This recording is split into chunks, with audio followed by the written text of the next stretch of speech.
ஜெய் வாசவி. நாங்க கள்ளக்குறிச்சி மகிழா சங்கம் தலைவி, செயலாளர், பொருளாளர். வரும் ஜனவரி 30ஆம் தேதி காலை முளைப்பாரி ஊர்வலத்தோட ஆரம்பமாக போகுது. அதனைத் தொடர்ந்து பூஜைகள், ஹோமங்கள், கலை நிகழ்ச்சிகளோடு ஜனவரி 1ஆம் தேதி காலை 9 to 10 மணிக்குள் கும்பாபிஷேகம் நடக்க போகுது. எங்க தெரியுமா? நம்ம கள்ளக்குறிச்சியில தாங்க. நம்ம கள்ளக்குறிச்சியில ஸ்ரீ வாசவி கன்னிகா பரமேஸ்வரி அம்மன் கோவில்ல கும்பாபிஷேகம் நடக்க போகுது. ஓ வாசவி கோவிலிலே ஓ கன்னிகா பரமேஸ்வரி கருணை மிகு வாசவி அருள் தரும் அம்பாள் நின்றாள் அம்மா. ஜெய் வாசவி, ஜெய் வாசவி, ஜெய் வாசவி, ஜெய். வித்தியாசமான 3 மொழிகள்ல கடவுள் வாழ்த்துங்க. விறுவிறுப்பான சுட்டீஸ்களின் சூப்பர் நடனம், அம்பிகையின் அருளாளரை கூறும் அருமையான சொற்பொழிவு. பம்ம பம்ம தா தைய தைய தக்க தினோ தின சுதோம் பஜம் ஹரே தித்ருநாத்ரு நாத்ரு நாத்ரு தித்தோம் தித்தோம் தோம் தை தை கணபதி நாம் சதா தித்ருநாத்ரு நாத்ரு நாத்ரு தித்தோம் தித்தோம் தோம் தை தை கணபதி நாம் சதா. அதுக்கு முன்னாடி ஜனவரி 30ஆம் தேதி தாங்க கலக்க போகுது எங்க வில்லு பாட்டுங்க. சந்தனத்தோம் என்று சொல்லியே வில்லினில் பாட, ஆமா வில்லினில் பாட வந்தருள்வாய் கலை மகளே. அனைவரும் வாங்க வாங்க, அம்மன் அருளை அள்ளிக்கோங்க அள்ளிக்கோங்க.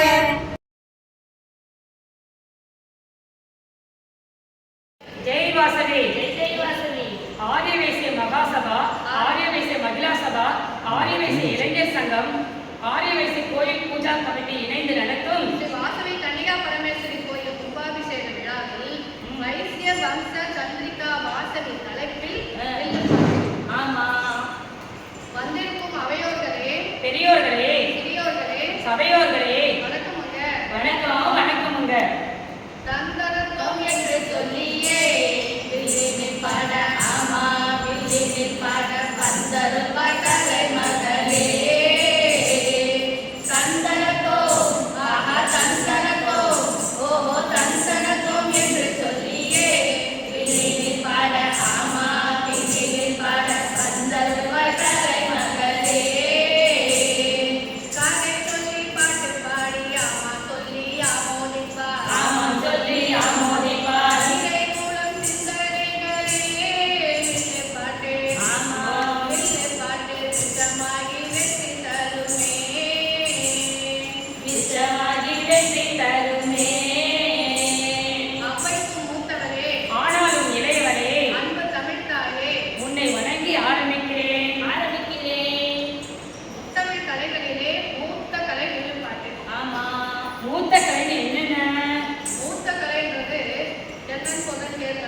தமிழரின் பாரம்பரிய இசைக்கலையான வில்லுப்பாட்டை இந்த தமிழ் உலகிற்கு அறிமுகப்படுத்தியவர் சுப்பு ஆறுமுக ஐயா தாங்க.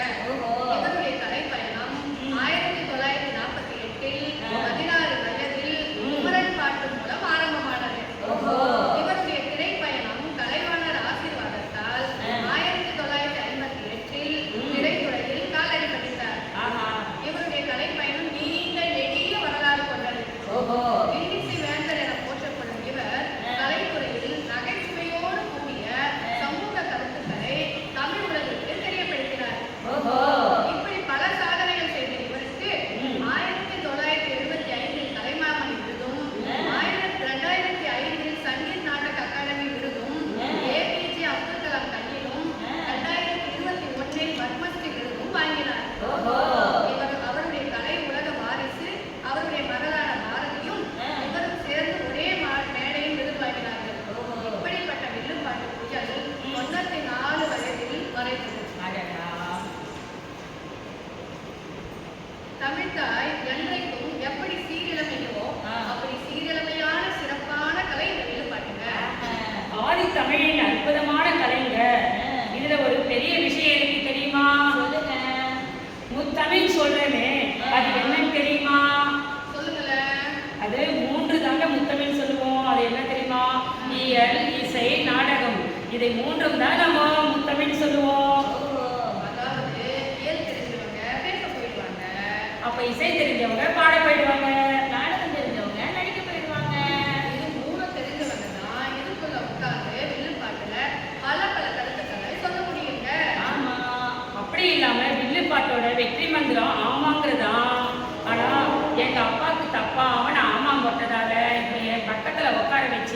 அபியையும் துர்காவையும் ஆமா பண்ண சொல்லியிருக்காங்க இந்த வில்லுப்பாட்டுல. ஆமா ஆமா ஆமா. வில்லுப்பாட்டு கேட்க வந்திருக்கும் மகாஜனங்களே எல்லோருக்கும் வணக்கமுங்க வணக்கமுங்க வணக்கமுங்க. வணக்கமுங்க வணக்கம். சரி, நம்ம எந்த வேலையை செஞ்சாலும் முதல்ல பிள்ளையாரை வணங்கிட்டு தானே செய்வோம். ஆமா. அதனால முதல்ல பிள்ளையாரை வணங்குவோமா? வணங்கலாமே. நம்ம எப்படி வணங்க போறோம்?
விநாயகரை வணங்கிட்டோம்.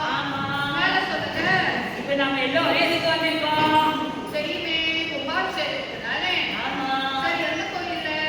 நம்ம கள்ளக்குறிச்சி ஆதிவேசி கன்னியாகுமரி கோயில்ல தான். கல்வராய மலைச்சரையில கோபிகை நதிக்கரையில் அமைந்திருக்கும் ஒரு அழகான ஊர் இருக்கு. அது என்னன்னு தெரியுமா? தெரியுமே கள்ளக்குறிச்சி தானே. ஆமா. நல்லையின் நடுநாயகமாக அனைவருக்கும் அருள் பாலித்துக் கொண்டு இருக்கும் ஸ்ரீ வாசவி கன்னிகா பரமேஸ்வரி அம்மன் திருக்கோயில் தாங்க. ஆமா. சரி சரி, அந்த வாசவி தாயோட வரலாறு உங்களுக்கு தெரியுமா? தெரியாதே, நீங்க தான் சொல்லணும். அதை பத்தி தான் சொல்ல வந்திருக்கோம். அதுவும் எப்படி சொல்ல போறோம் தெரியுமா? எப்படி? ஸ்ரீ வாசவி அம்மனோட சரித்திரத்தை பத்தி தான் நாங்க எல்லோரும் வில்லுப்பாட்டு மூலமா உங்களுக்கு சொல்ல போறோம். அப்போ வாசவி தேவி வணங்கலையா? அப்போ அது எப்படி வணங்காம இந்த பாட்டு பாடிதான் வாசவி தேவியே வணங்க போறோம். தந்தனா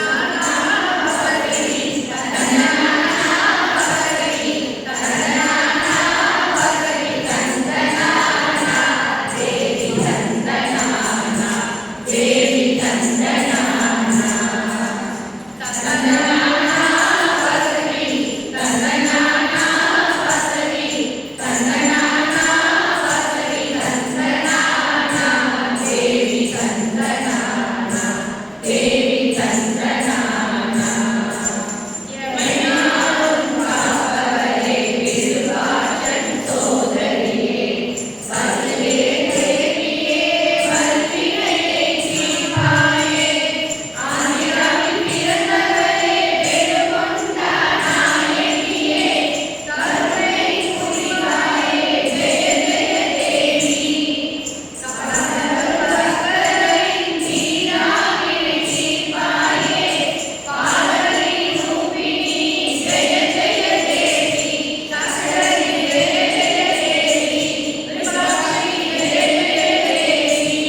சாபமே கொடுத்துட்டாரா? ஆமா, முனிவர் தான் சாபம் கொடுப்பாரா என்ன? சித்திரகண்ட சாபம் கொடுக்க மாட்டாரா? சித்திரகண்டன் சாபம் கொடுத்தாரா? என்ன சாபம் கொடுத்தாரு? எனக்கு சாபம் விட்டதால நீங்களும் பூமியை பிளந்து வளர்ந்து சீக்கிரையாகி மடிவீர்களாக அப்படின்னு சாபம் கொடுத்துட்டான். அச்சச்சோ, குடும்பத்துக்கே சாபன்ற பேர்ல ஆப்ப வச்சுட்டாரா? ஆமா, இந்த சாபத்தால தான் நமக்கு வாசவி அம்மனே கிடைச்சிருக்காங்க. எப்படின்னா நாரதர் கலகம் நன்மையில முடியுறது போல கட்டத்திலே ஒரு நல்லதுன்னு சொல்லுங்க. வாசவி அம்மனே நம்மளுக்கு கிடைச்சிருக்காங்களே, எவ்வளவு அற்புதம் பாருங்களேன். சரி சரி, இந்த வைசியர்கள் பூமிக்கு எந்த நகரத்துல எப்ப வந்தாங்க? சொல்றேன் கேளுங்களேன். கைலாசத்துல இருந்து வைசியர்கள் கோதாவரி நதிக்கரையில் இருக்கிற வெடுகொண்டாருக்கு வந்த போது அவங்க கூட இன்னொரு விஐபியும் வந்தாரு. யாரு தெரியுமா? தெரியாதே, நீங்க தான் சொல்லணும். வேணும்னா நான் ஒரு குழு தரட்டுமா? பார்க்கலாம். அவர் மும்மூர்த்திகள்ல ஒருத்தர். மும்மூர்த்தில ஒருத்தரா? சிவனா? இல்லப்பா, அப்படா சிவன் இல்லைன்னா விஷ்ணு தாங்க. அவரே இல்லை. அப்ப பேலன்ஸ் யாரு? பிரம்மா ஒருத்தன் தான். அவரே தான். அவர் தான் பாஸ்கராச்சாரியார்கிட்ட வந்தாரு. ஆனா என்னங்க நம்ம கதையே சொல்லிட்டு இருக்கோம். வில்லு பாட்டு பாடலாமா? பாடுவோமே.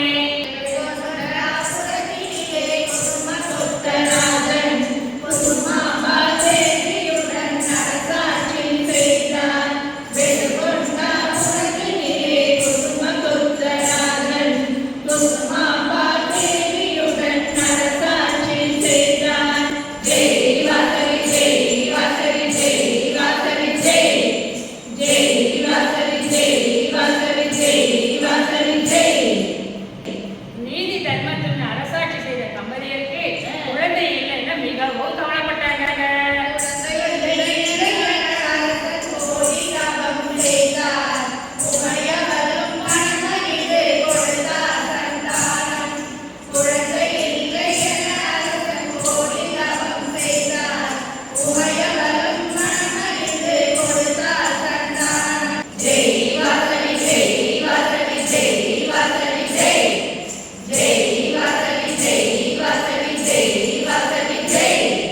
என்னது கோடித்தவன் செஞ்சாங்களா? அப்படி என்னென்ன தவம் செஞ்சாங்க? புத்திர செல்வம் இன்றி இருவரும் மனவருத்தத்துடனே இருந்தாங்களாம். அடடா. இந்தியாவில் உள்ள புனித தலங்கள் எல்லாம், அதாவது இமயம் முதல் குமரி வரை சென்று புனித யாத்திரை மேற்கொண்டும் குழந்தை பாக்கி கிடைக்கல. புனித தலங்க, புனித யாத்திரை எல்லாம் போயிட்டு வந்தா உங்களுக்கு குழந்தை கிடைக்கலையா? சரி, அப்புறம் என்னதான் செஞ்சாங்க? பாஸ்கராச்சாரியர் கிட்ட போய் ஐடியா கேட்டாங்களா? குலகுரு சொன்னபடி புத்திர காமேஷ்டி யாகம்னு ரொம்ப விமரிசையா செய்தாங்களாம். எப்படி? வேத மந்திரம்லாம் எப்படி சொன்னாங்க தெரியுமா? 14 லோகங்களிலும் எதிரொலித்ததாம்.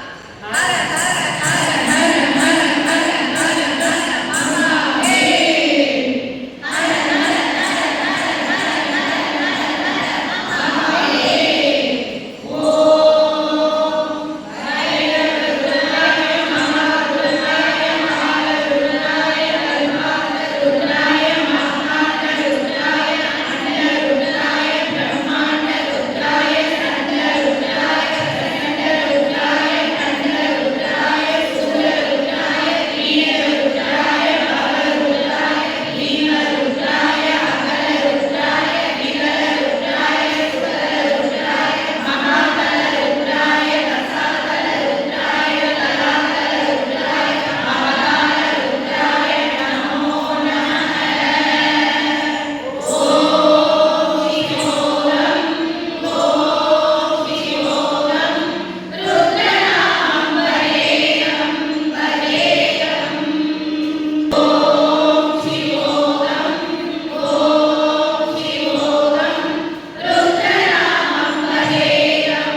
விஷ்ணு பகவான் வைகுண்டத்திலிருந்து சொன்னாராம். என்னன்னு சொன்னாரு? என் சகோதரி தான் பிரம்மச்சாரி சுரூபமா பிறந்திருக்காங்க.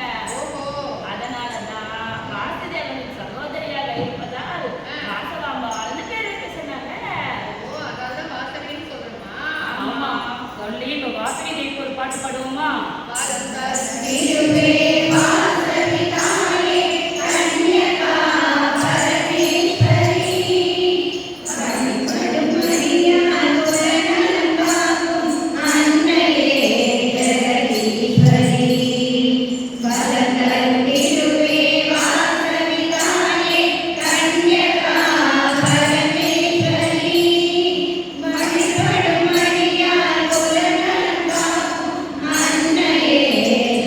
Thank you.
தர்மங்கள், நூல்கள், ராஜ தர்மங்கள், தேவ தர்மங்கள், தேச தர்மங்கள், ஆகார நியமங்கள், யோகம், சங்கீதம், நாடகம், உபன்யாசம் இதெல்லாம் கத்துக்கிட்டாங்கக்கா. அப்பா கொஞ்ச நேரம் மூச்சை நிறுத்தி விடுங்கப்பா. இவ்வளோ சொன்ன நீங்க இன்னமும் மறந்துட்டீங்க. என்னது தெரியுமா? பரதம், யாழ், வீணை இதெல்லாம் விட்டுட்டீங்களே. ஆமா மறந்துட்டக்கா. மறக்க கூடாதே. இதுகளை முடிஞ்சு வாசவாம்பாலம், விருப்பாட்டமும் விடுப்பிட்டு அரண்மனைக்கு வந்தாங்கக்கா. அரண்மனைக்கு வந்துட்டாங்களா? ஆமா, அப்ப வந்து கத்துக்கிட்ட கலைகளை ராஜாவுக்கு ராணிக்கும் மக்களுக்கு முன்பாக செய்து காட்டினாங்களா வாசவியும் நிர்வாச்சனம். எப்படி? அப்போ அம்மா பரதம் எப்படி ஆடினாங்க தெரியுமா?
அப்புறம் அம்மாவுக்கு திருமண வயது வந்தது. திருமண வயதுல அம்மா தோட்டத்துல தன் தோழிகளுடனும் மாடு, மயில், குயில் எல்லாரோடையும் சேர்ந்து எவ்வளவு அழகா ஊஞ்சலாடிட்டு பாடிட்டு இருக்காங்க தெரியுமா? எப்படி தெரியுமா?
அப்போ அம்மாவுக்கு சுயவரம்லாம் எதுவும் பண்ணலையா? சுயவரமா? சுயவரம் சொல்லும் போதுதான் எனக்கு ஞாபகமே வருது. சாபவானிய சித்திரகண்டன் விஷ்ணுவரர் என்ற சாளுக்கிய மன்னனா பிறந்து ராஜ மகேந்திரபுரம் என்ற பட்டணத்தை ஆண்டு அரசாட்சி செய்து வந்தாரு. அவர் ராஜாவா? ஆமா, சரி. நெடுங்கொண்டார் எப்படி வந்தாரு? அவரா பல்வேறு நகரங்களையும் வெற்றி கொடி நட்டு பின்னர் விஜயவாடா சமீபம் உள்ள பெருமலை பகுதிகளுடைய பெருகண்டாவுக்கு அருகில் உள்ள சிங்கார வனத்திற்கு சற்று இடைப்பாறலாம்னு சொல்லி அங்க வந்தாரு. சரி, இடைப்பாறைக்கு இருக்கிறப்போ நவரத்னமாகிய மாட மாளிகைகளையும் வானளாவிய கோபுரங்களையும் மண்டபங்களையும் பார்த்து பேராச்சரியமுற்று என்ன நகரம்னு சென்று தரிசனம் செய்ய விருப்பப்பட்டாராம். அப்புறம் விஷ்ணுவர்தன் என்ன பண்றாரு தெரியுங்களா? அந்த நகரத்துக்குள்ள வந்து முதல்ல வைஷ்ய வீதிக்கு தான் வராரு. அங்க வரும்போது இந்த சிறுமிகளை எப்படி விளையாடிட்டு இருக்காங்க தெரியுமா? வெள்ளி அடுப்பை வச்சு தங்க பாத்திரத்தை வச்சு அரிசிக்கு பதிலாக மாணிக்கத்தையும், நெருப்புக்கு பதிலாக மாணிக்கத்தையும், அரிசிக்கு பதிலாக கோமேதகம், புஷ்பராகம், மரகதம், நீலம் முதலிய அழகா விளையாடிட்டு இருக்காங்க தெரியுமா? இது மட்டும் இல்லைங்க, ஓலைச்சுவடின்னு சொல்லுவோம் இல்லையா, அதை எப்படி தெரியுமா செஞ்சிருக்காங்க? தங்க தகடுகளால செஞ்சு வெள்ளி கம்பிகளால கோக்கப்பட்டிருக்குங்க. என்னது தங்கத்தகடு வெள்ளி கம்பி அப்படின்னா என்னக்கா? கற்பனை கூட செய்ய முடியலக்கா. நம் முன்னோர்கள் வாழ்ந்த செல்வ நிலையை. அப்புறம் சொல்லுங்களேன், நம்ம அம்மாவை எப்ப பார்க்க விஷ்ணுவர்த்தராங்க? அவர் சிவன் கோயில அம்மா சிவனை பாடி வணங்கிட்டு பாடிட்டு இருக்காங்களா, இவ்வளவு அழகா யார் பாடுறாங்க அப்படின்னு சொல்லிட்டு கோயிலுக்கு வந்து பாக்குறாரு. அம்மன் பாடிட்டு இருக்கிறத கேட்டதும் அப்படியே மயங்கிட்டார் அவரு.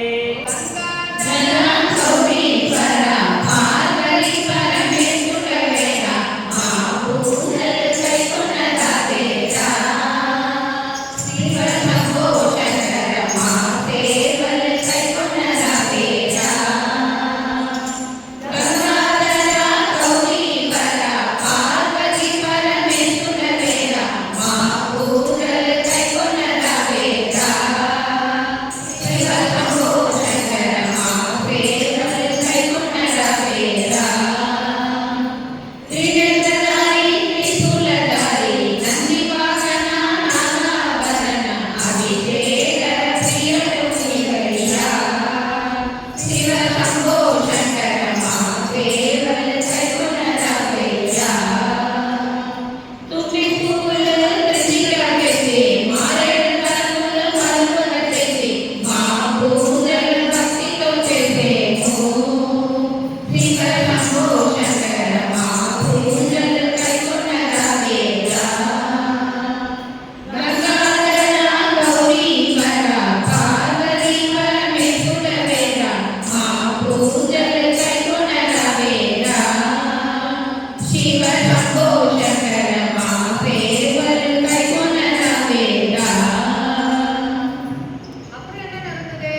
குலத்தையும் நம் குல தர்மத்தையும் காப்பாற்ற எவ்வளவு தியாகம் எப்படியெல்லாம் செஞ்சிருக்காங்கன்னு பாருங்களேன்.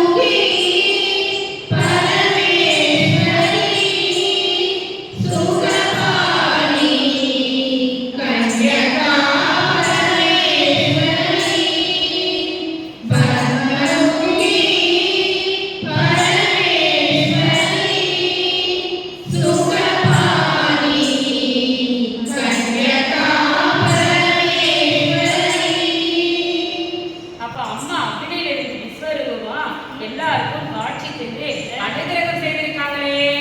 ஆமா.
தான தர்மங்கள் செய்யுங்க, பசுக்களை ரட்சியுங்கள், வியாபாரம் நேர்மையாக செய்யுங்க, விவசாயம் செய்யுங்கள், பூஜை செய்யும் போது அதனுடைய அர்த்தத்தை தெரிஞ்சு விரதத்தை சிறப்பாக செய்யுங்க.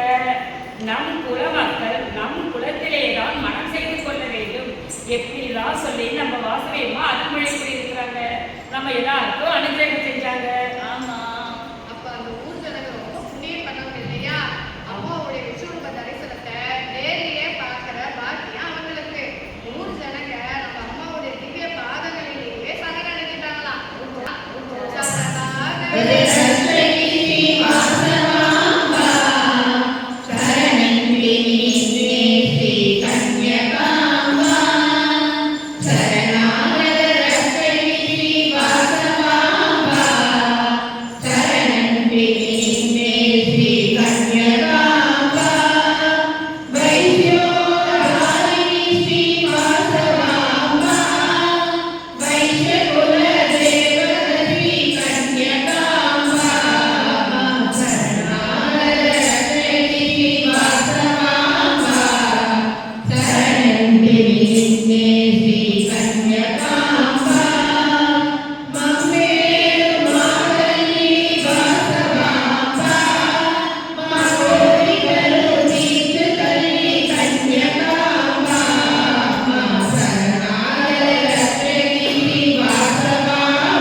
வாசவி அம்மனுக்கு கோயில் எழுப்பி விக்கிரகத்தை பிரதிஷ்டை செய்து கும்பாபிஷேகமும் செய்றாங்க. எப்படின்னா இப்ப நம்ம கள்ளக்குறிச்சியில எப்படி கோலாகல கொண்டாட்டமா கொண்டாடிட்டு இருக்கோம்ல அது மாதிரி இப்போ வெடிகொண்டாங்க இருக்கும் நம்மளுடைய அம்மனுடைய விக்கிரம் 102 அடியாம். 102 கோத்திரதாரர்களை பெருமைப்படுத்தும் விதமா 102 அடியில நம்மளுடைய அம்மனை பிரதிஷ்டை செஞ்சிருக்காங்க. ஓஹோ அப்படியா?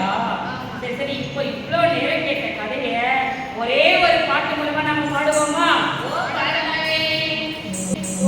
வாசவி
பர